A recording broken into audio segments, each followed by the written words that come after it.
receive the videos and watch them beforehand, please see either Rita Casey over there or Reverend Tommy, and we'll have you added to the email list. And also remember that you can order name tags now right here in Sun City. Just check out the link in our newsletter for details about that. And our Friday newsletter is the place that keeps you in the know. So if you're not receiving it yet, please let us know and we'll have Carrie add you to the list.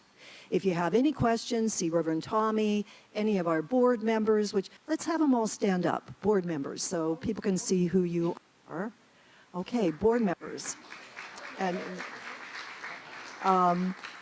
or one of our prayer chaplains. Come on, prayer chaplains. Right. Or, of course, Carrie, our admin, who will be back this week, and we will see what we can do to answer any questions that you might have. All right. You're on, Tommy. Laughter is the best medicine. Oh, we're on. Okay. Well, we do like to start with a little bit of humor because, you know, it kind of just shakes. You open, because when you're laughing, there's no room in your heart for anything else other than joy. And so if you have any jokes, send them to me because I'm beginning to run out. So there was a church meeting, and the preacher announced that anyone with a special concern or problem who wanted to be prayed over to come forth. So Billy gets up, he gets in line, and when it's his turn, the preacher asked, "What can I do for you, Billy?" Today he said, "Well, I want you to pray, help for me pray with my hearing." And he said, "Very good." So the preacher puts a finger on his ear and with the other one on top of his head, and he just starts praying, and he gets into it. He starts turning blue, and everybody else joins in. And after a few minutes, the preacher stops and says, "How is your hearing now, Billy?" And he says, "I don't know. It's not till next week." Let's rise and continue our service.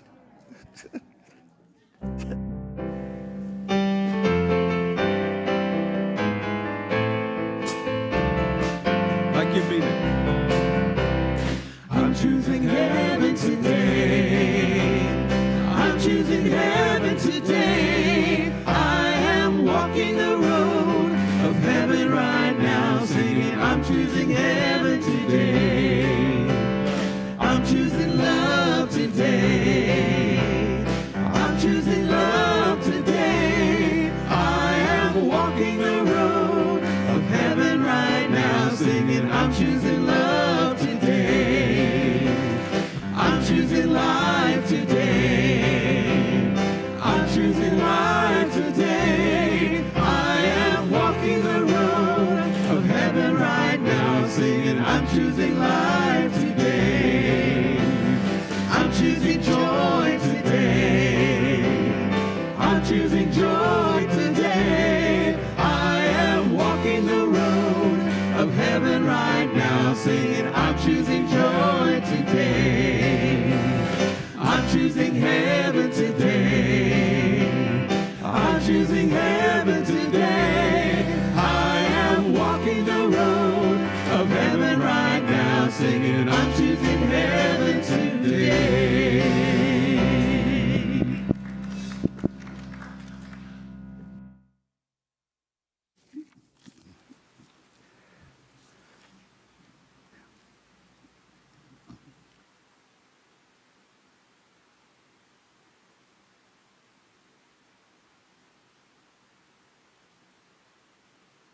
Now is the time in our service where we begin to bring all this beautiful energy inward. And our guest bell ringer is Renee. She's going to ring the crystal bowl for us and just allow the vibrations as they move through the sanctuary to move through you physically and spiritually. Begin to open your heart and mind to receive whatever it is that you need to receive here today.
Our daily word today is forgiveness.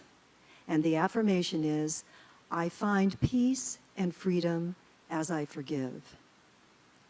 Forgiveness isn't always easy. I may resist letting go of the hurt or distress caused by someone's words or actions.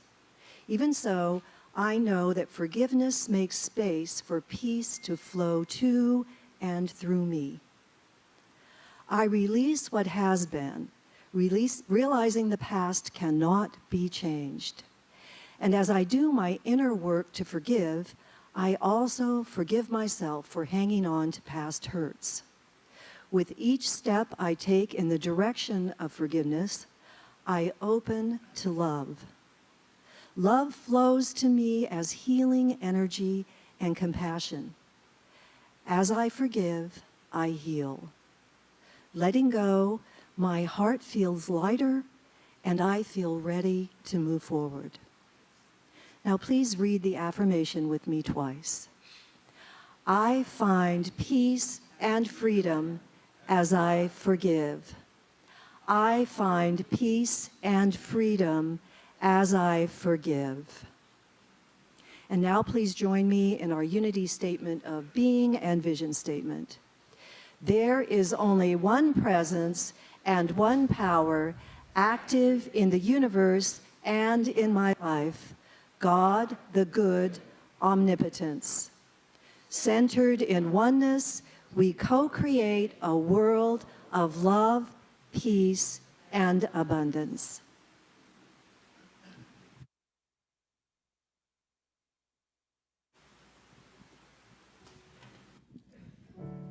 For our next congregation song, One Voice is the name of the song, and it's a new song for us, so we're going to sing it for you so you're familiar with it, and then we'll sing it another time all together.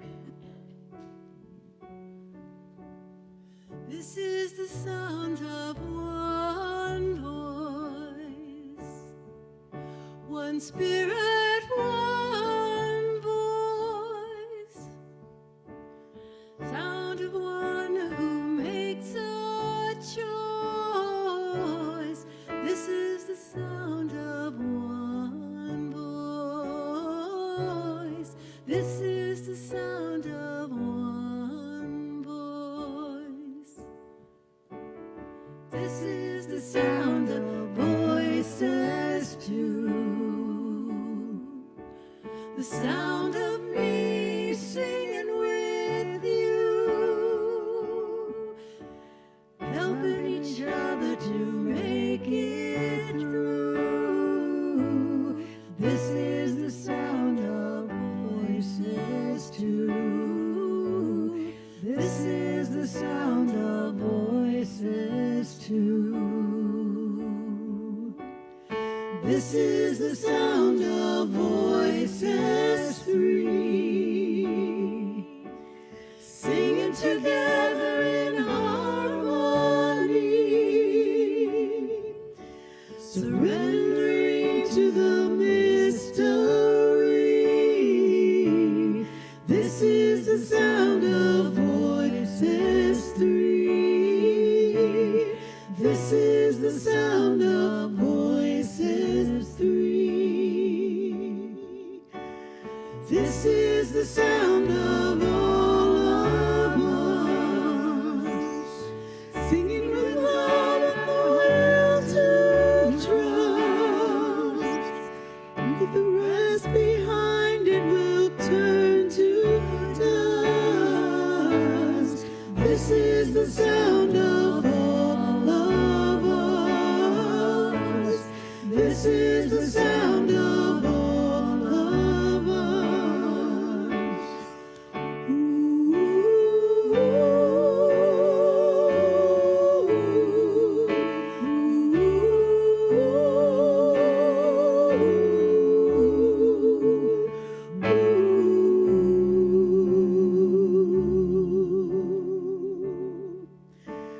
This is the sound of one voice.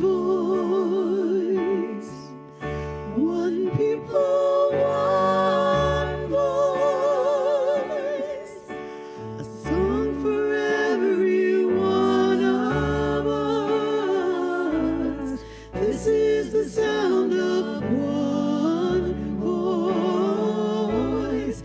This is the sound of one voice.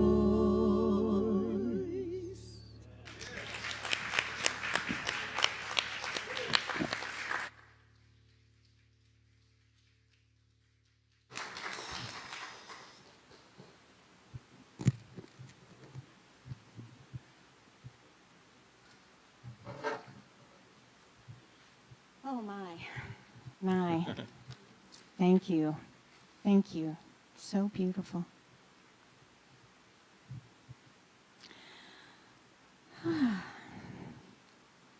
Have a little surprise for you this morning.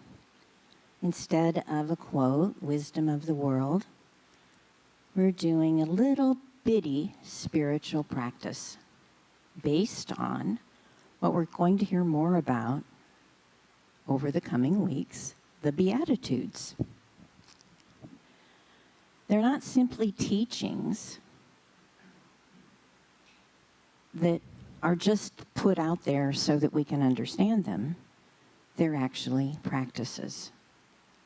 The Beatitudes, ways of being.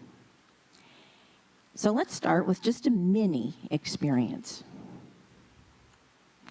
Take a slow breath, and if it's comfortable, close your eyes. Ask yourself, what quality of being is life inviting me to embody? Don't strain yourself. Just notice any idea or feeling that pops into your mind. Perhaps it's peace or kindness, compassion, consideration. Just hold that quality gently in your mind and in your heart for a count of 1, 2, 3. Now silently affirm to yourself, this quality already lives within me. Today, I choose to express it. Now take one more breath and open your eyes. So this is your spiritual practice for the week, should you choose to accept it. Each morning, choose one Beatitude to carry with you. Then throughout the day, whenever you pause at that stoplight, getting out onto Williams Drive, in line at HEB, before answering the phone, just ask yourself, am I reacting or am I being? And at the end of the day, do a little review. When did you remember? When did you forget? No guilt, just awareness. And little by little, we may discover that the Beatitudes aren't asking us to become anything different from who we already are. They're just inviting us to remember.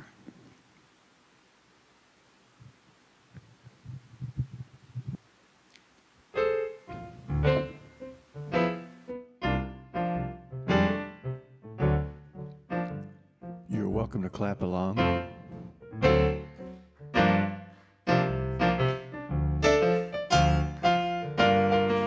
Grab your hat and get your hat. Got 2 hats. Leave your worry on the doorstep. Just direct your feet to the sunny side of the street. Can't you hear that pitter-pat? And that happy tune is your step. Life can be so sweet on the sunny side of the street. I used to walk in the shade with those blues on parade. But now I'm not afraid. This rover crossed over. If I never have a cent, I'd be rich as Rockefeller.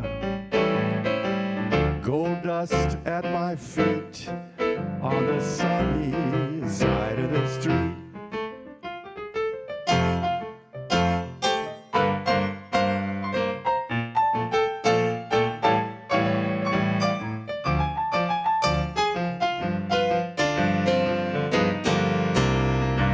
I used to walk in the shade with those blues on parade, but now I'm not afraid. This rover crossed over.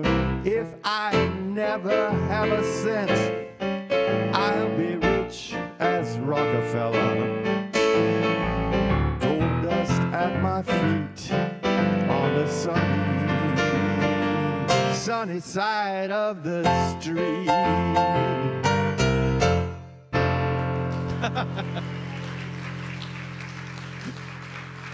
Thank you. Have you ever heard a better setup for a prayer? Thank you, Dan. All right, let's settle in for just a moment. Keep that wonderful energy in your heart, even though I'm inviting you to go deeper and to make these words your own. I open my heart to the living presence that is always there, inviting me beyond appearance and into deeper understanding. The Christ within me is steady, loving, wide awake, even in moments of uncertainty, fear, or betrayal. Divine love remains ever, ever present. Nothing can separate me from this sacred presence. As I awaken, I discover that every moment is another invitation to remember who I truly am. Today, I choose to see more deeply beyond every symbol, every story, every circumstance. I recognize the presence of God is expressing as wisdom, grace, and unconditional love. My eyes are opened to the sacred that has been here all along. With a grateful heart, I rejoice that love never leaves me. I rest in this holy awareness. Now take a centering breath and hold those loved ones and any situations that may be on your heart in the light that we have generated together.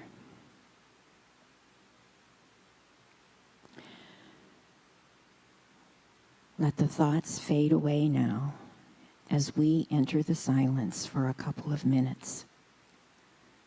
Dan will bring us back with another song.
Imagine all the people living life in peace. You may say I'm a dreamer, but I'm not the only one. I hope someday you'll join us, and the world will be as one.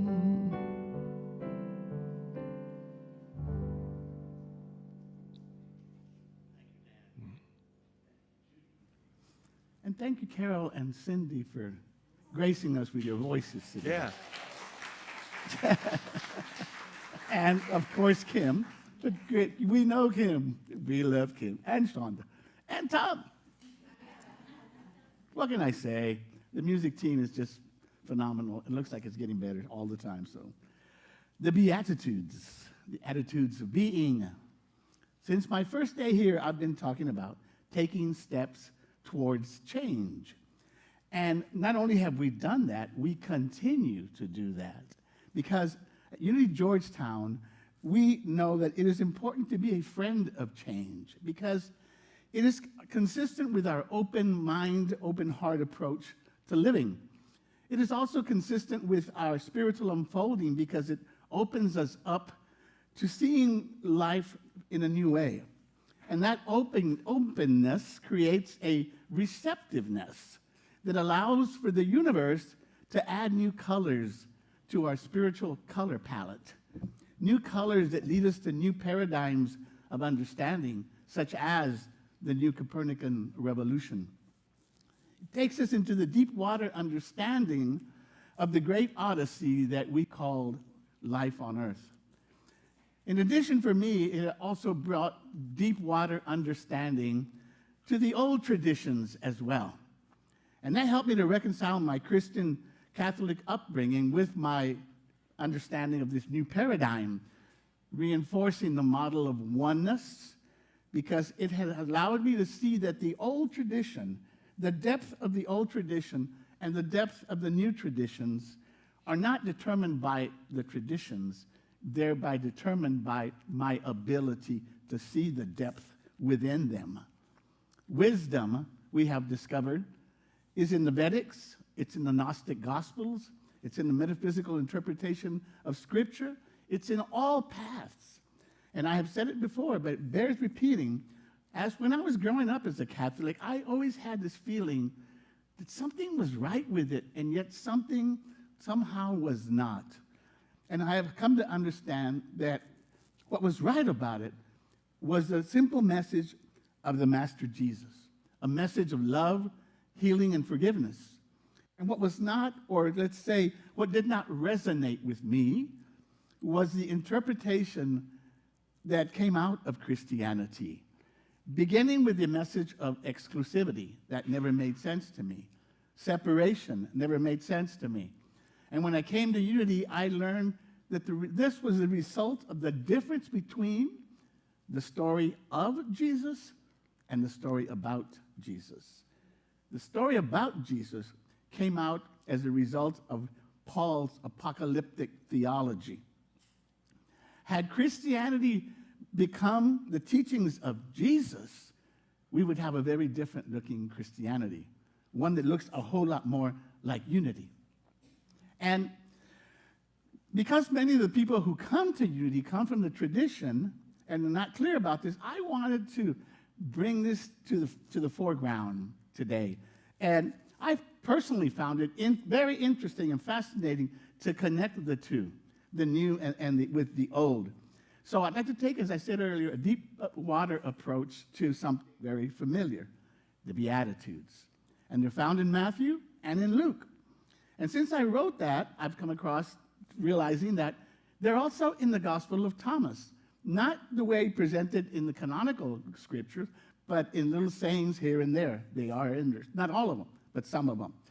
So when I first put this lesson together, I used 3 sources. One of them was Eric Butterworth's Discover the Power Within You, chapter 6, which he calls the Amazing Beatitudes. And the second came from a New Thought author and minister of the divine science tradition, Emmett Fox. The third came from an Eastern perspective. Now, this time around, I got a new perspective to add to it. I've shared with you before that oftentimes when I decide on a direction to go with on a subject, the universe says, oh, let me help you with that, and sends me some material or something new to add to it. Well, that happened with this lesson, because when we were in Italy, it turns out Rosemary receives email posts from Father Richard Rohr. And while we were in Unity, guess what Father Rohr was talking about? The Beatitudes. And I was, well, very good. Now, is that perfect timing? I don't know about perfect, but it's very good timing. So I thought, perfect. I will add this to some of the thoughts on it. So let's get started with the event itself. See, I've learned that in the last 150 years, Christian scholasticism has learned a lot and changed a lot. And as a result, many biblical scholars now take the approach or the understanding, the view, that the Sermon on the Mount and the Beatitudes did not actually take place as an event. It is more likely that the original author, and we don't know, again, who the authors are of these Gospels, that they put this together in retrospect. That is not to say Jesus did not say these things, just that he probably said them at various points, maybe something more like the Gospel of Thomas is than an actual address, you know. But what do we say in Unity about whether an event in Scripture happened or didn't happen literally? It's not a deal breaker for us. Because regarding the Scripture, we know that we don't have any original material. It was written long after the fact, and it was written in a different language. So from the literal perspective, there is much to question. So what we say in Unity is that although we don't take the Bible literally, we do take it seriously, because we take an approach from a higher perspective of what is actually in there. And so whether Jesus said the Beatitudes all at once, or whether they're his greatest hits, it doesn't matter for us. It still works. So let's jump into that whole thing. Emmett Fox sets the whole tone by saying the Beatitudes is a prose poem in 8 verses, which is complete in itself and constitutes a general summary of the Christian teaching. Well, Jesus' teachings, anyway. It begins in Matthew 5. Now, when he saw the crowds, he went up on the mountainside and sat down. We've talked about going up to the mountaintop in the past. And what does it mean? It means elevating yourself to a higher consciousness and approaching whatever subject you're talking about from that elevated consciousness. So, and then it's a repeated theme in Moses and everywhere. Every time something, revelation takes place, they go to the mountaintop. Moses got the 10 Commandments on Sinai. So continues Matthew, his disciples came to him, and he began to teach them, saying, blessed are they who are poor in spirit, for theirs is the kingdom of heaven. Now, note, Luke does not include in spirit, so it would say, blessed are the poor, for theirs is the kingdom of heaven. So, what is it saying here? Are we to believe that Jesus is saying that heaven is for the poor? That doesn't make any sense. Heaven is not about lack, about poverty. It's about abundance, about the allness of things. So Butterworth writes, we have been a long time outgrowing the misunderstanding that has stigmatized this Beatitudes. Throughout the ages, Christianity has been a virtue to be poor. This theme has prevailed throughout the teachings about Jesus. He continues, the root word that is translated as spirit is more accurately and more meaningfully translated as pride, poor in pride. So we read that now, blessed are they who are poor in pride. Now we're getting somewhere. Jesus says theirs is the kingdom of heaven, but keep in mind that Jesus is talking about heaven, he doesn't mean a place or a reward after life. The root word for heaven comes from the Greek, which means expanding. And if you notice, he always says the kingdom of heaven is like the east, like a mustard seed. Everything is about expanding. So to be poor in spirit means to have emptied yourself, Fox says, of all desire to exercise personal self-will, to have renounced all preconceived opinions in the wholehearted search for God, for oneness. Butterworth says essentially the same thing. The Eastern view says, in this first beatitude, Jesus speaks of the chief characteristic which the disciple must have before he is ready to accept what the illumined teacher has to offer him. He must be poor in spirit. In other words, he must be humble. If a man has pride in learning, wealth, beauty, or lineage, or has preconceived ideas of what spiritual life is and how he should be taught, his mind is not receptive to higher teachings. What does Father Rohr say about this? He says, poor in spirit means to live without a need for our own righteousness. It's an inner emptiness without a need to bolster our own reputation. So the poor in spirit, in pride, are they who are humble, receptive, and open to the flow of divine energy. Blessed are those who mourn, for they will be comforted.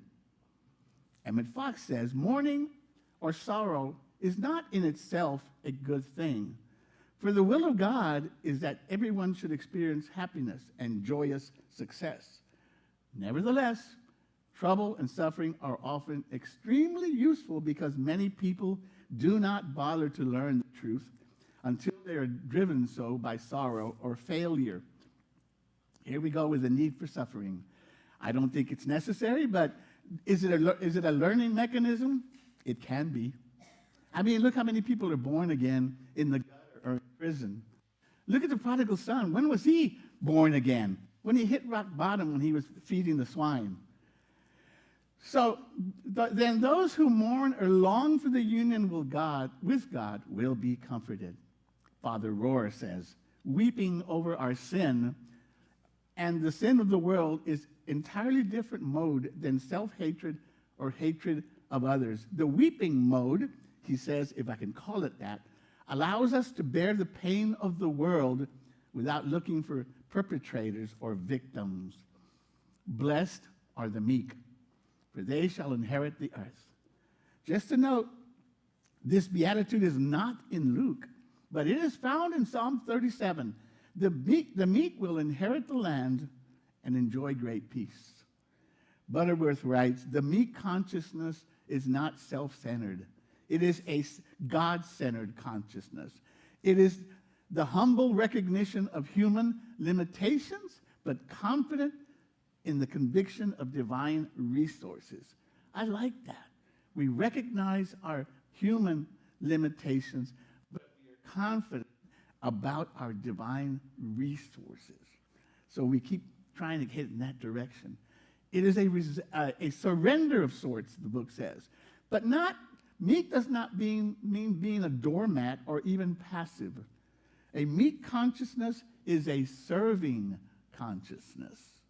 When we come to the realization of God, then we understand that we are here to serve. As to inheriting the earth, it means when we become servants, we become outlets for spirit, and we inherit the earth. We have dominion over the world. But to that, I would add dominion over our portion of the world. Maybe not the entire world, but we do as a group. Blessed are those who hunger and thirst for righteousness, for they will be filled. Emmett Fox says regarding this beatitude, righteousness means not merely right conduct, but right thinking of all subjects in every department of life. It's a change of how you see things. He said you cannot think one thing and produce another. You just cannot. A spring does not pour forth both bitter and sweet water. Now, listen to the Eastern approach to this one beatitude. There was a story of a disciple who asked his master, "Can you teach me how I can realize God?" And he said, "Yes, let's go to the lake." They go, they jump into the lake, and they take a big jump into it. And then the teacher grabs his head and puts it underwater and holds it for a little while. And then he lets him go. And he says, "How did that feel?" He said, "I was desperate for air." And he says, the teacher says, when you feel that intensity for God, you will not have long to wait. But we will have to wait for the remainder of this lesson until next week. Because I don't have time to do it all. But I want to leave you with some thoughts today. Because I, like you, am trying to make sense of things.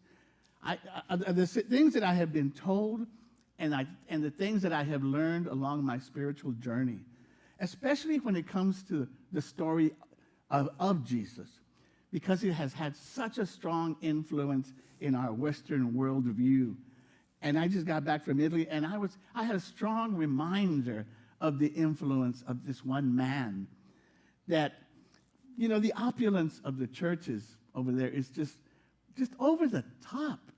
And upon seeing them in person, I could not help but to wonder what the man from Galilee would say if he walked in there now. Would he say, "Is this what you think I was talking about? Really?" That's the thought I got. Because we're talking about a man here who didn't possess a thing. The only thing he had was the clothes on his back. And he's talking about the poor being the blessed ones. How do we reconcile these things? These are the thoughts I'm having while I'm walking around in Italy, you know. And then I'm listening to Father Rohr as well. And while when I got a chance to do a little bit of reading, there's a book back there. And by the way, Renee said that we need to move the books a little bit, called The Yoga of Jesus. I was reading that a little bit. And it's an Eastern view of Jesus. Because where I'm going is the missing years of Jesus. Between 12 and 30, as you know, are 18 years that we don't have any clue. There was no writings of him at all whatsoever. And so the question is, where was he?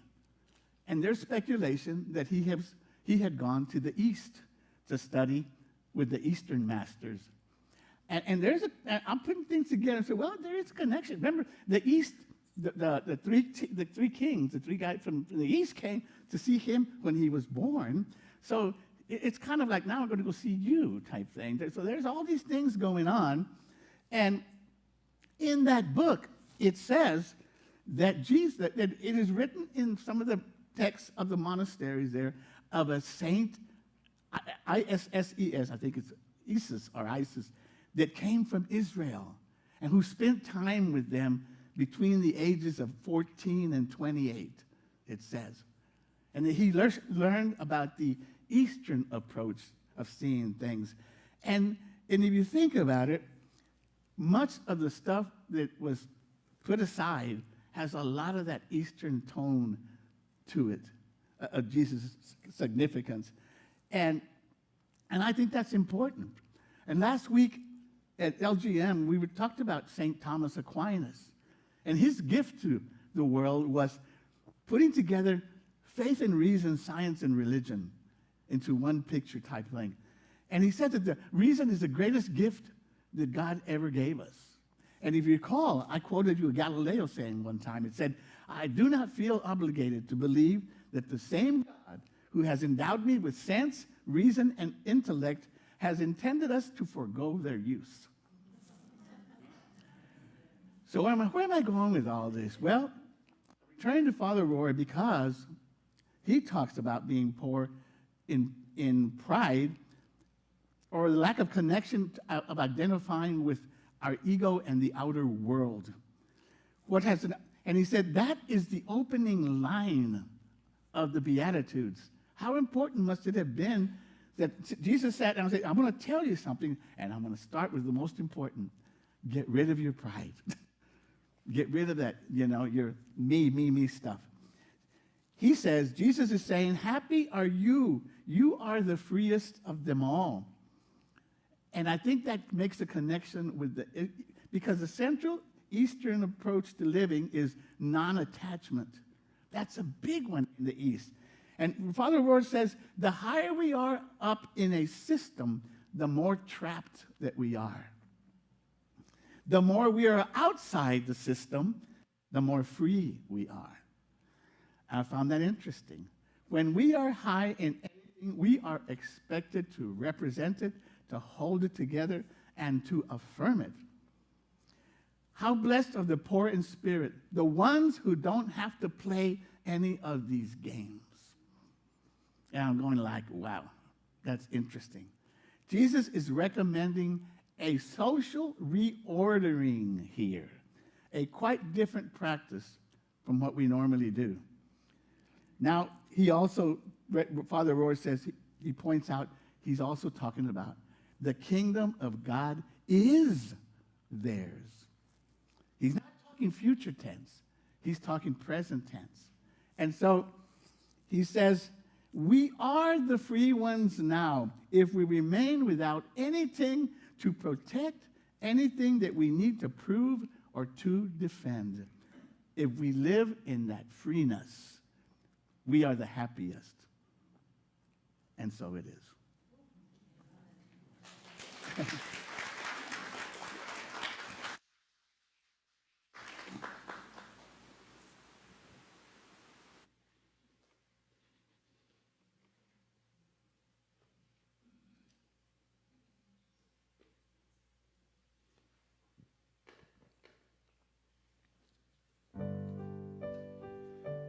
When life feels heavy and the path seems endless, remember, your story isn't over.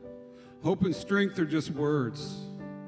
They're who you are, even in your hardest moments. This song is a reminder that every step forward, no matter how small, is proof of your resilience. When the world feels heavy and the road gets long, hold on tight, you're still so strong. You've come too far to let this break you. There's fire inside, let it wake you. Some days you bend, but you don't fall. You stand back up and face it all. Through every storm you've made your way, you're still here, come what may. You've cried the tears, you've felt the pain, but after darkness comes the rain. And with that rain the flowers bloom. There's still hope left inside of you. Hope and strength is who you are. Even when you carry scars, you keep rising breath by breath. You find your light in all that's left. Hope and strength that's in your soul. Even when you don't feel whole, you're not broken, you're just bold, stronger now than you've ever told.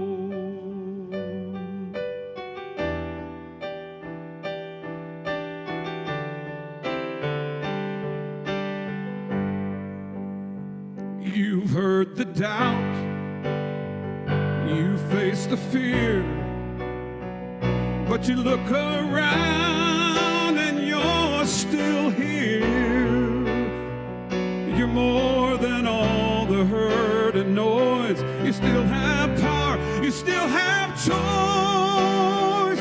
So take this day, take this time, rewrite the story, draw the line. You get to choose how this will end, and it begins with you, my friend. Hope and strength is who you are. Even when you carry scars, you keep rising breath by breath. You find your life all that's left. Hope and strength that's in your soul. Even when you don't feel whole, you're not broken, you're just bold. Stronger now than you've ever told. It's okay to fall, it's okay to cry, but don't forget how high you fly. You are the sun behind the rain. You are the courage in the pain. Hope and strength is who you are. Even when you carry scars, you keep rising breath by breath. You find your light in all that's left. Hope and strength, it's who your soul. Even when you don't feel whole, this is your light, this is your song. You've had power all along.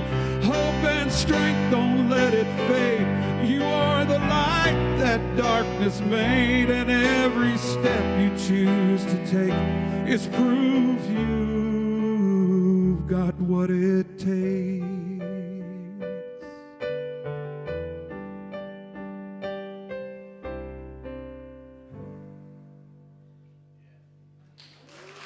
Thank you.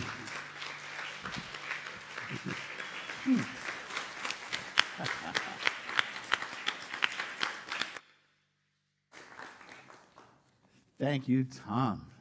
That was beautiful. Thank you, Dan. Wow.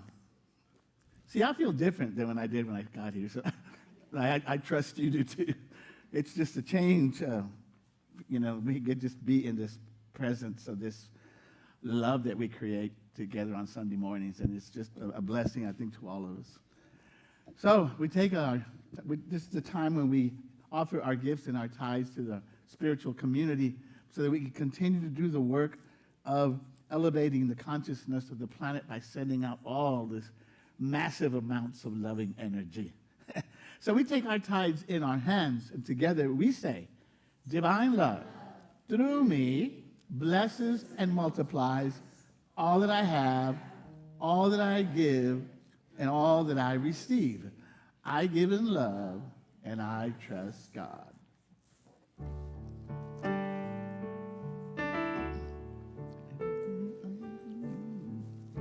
Everything I see, everything I do is blessed by your hand, God. I give it back to you. Everything I give, every thought that's true is magnified and kind, God. I'll give it back to you.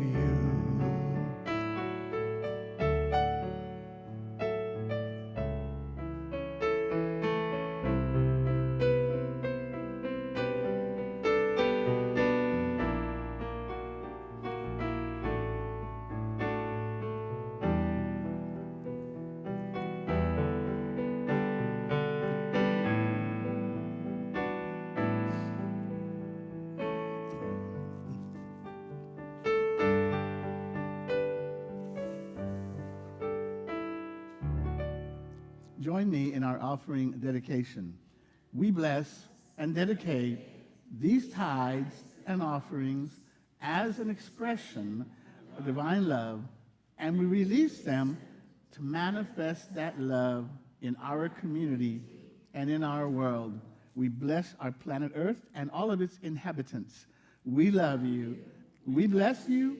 We appreciate you. And we behold the divine in all. Final announcements. Our prayer chaplain today is Judy. And let's get metaphysical. We'll meet at the park at 10 o'clock on Wednesday. If you'd like to receive the videos.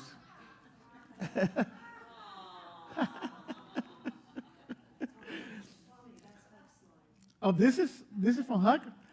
You know, Huck. I gotta send out a shout out to Huck because He's been doing so much with the slides beforehand and stuff, and he's just.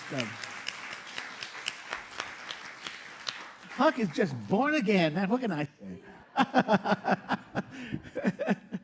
And thank you to everybody who helped. That's what that's about. And do we have anything else for today? I don't think so. Then let's rise and end with our peace song.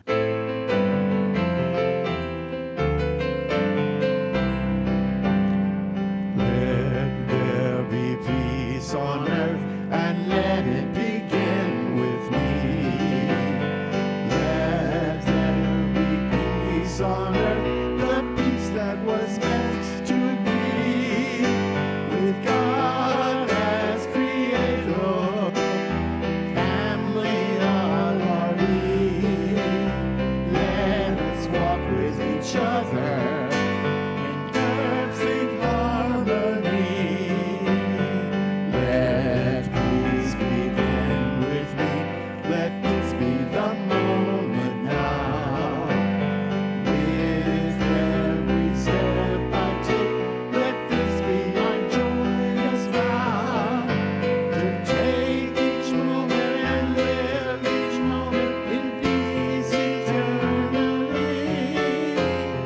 Let there be peace on earth, and let it begin with me. The light that is shines as me. The love is lives as me. The power that is flows as me. The presence that is moves as me. Wherever I am, the one is whole, radiant, complete. I am light. I am love. I am power. I am presence. I am. Have a blessed week. And next week, we have a special choir guest from the Unity of the Hills, so stand by for that. Yay.